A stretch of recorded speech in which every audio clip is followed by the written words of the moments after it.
जिन भारत विरोधी और आतंकी संगठनों ने भारत माता के मस्तक पर हमला करके कई परिवारों के सिंदूर मिटाए थे, उन्हें भारतीय सेना ने ऑपरेशन सिंदूर के माध्यम से इंसाफ दिलाने का काम किया है।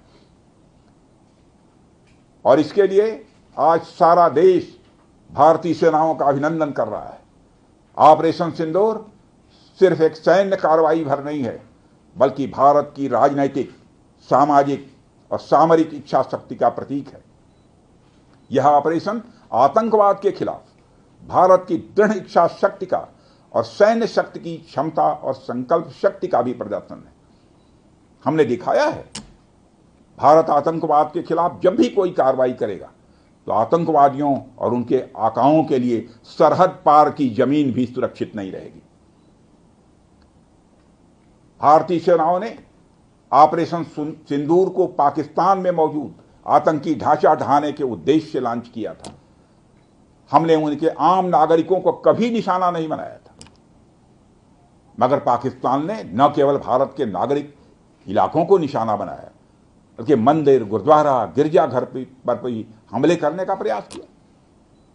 भारतीय सेना ने शौर्य और पराक्रम के साथ साथ संयम का भी परिचय देते हुए पाकिस्तान के अन्य ठिकानों पर भी प्रहार करके करारा जवाब दिया है।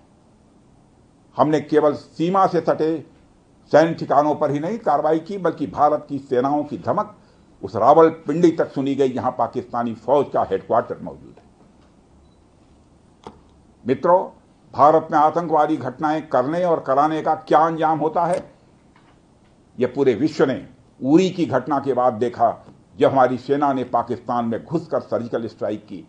पुलवामा के बाद देखा, जब बालाकोट पर एयर स्ट्राइक की गई। और अब पहलगाम की घटना के बाद दुनिया देख रही है कि जब भारत ने पाकिस्तान के भीतर घुसकर मल्टीपल स्ट्राइक्स की हैं।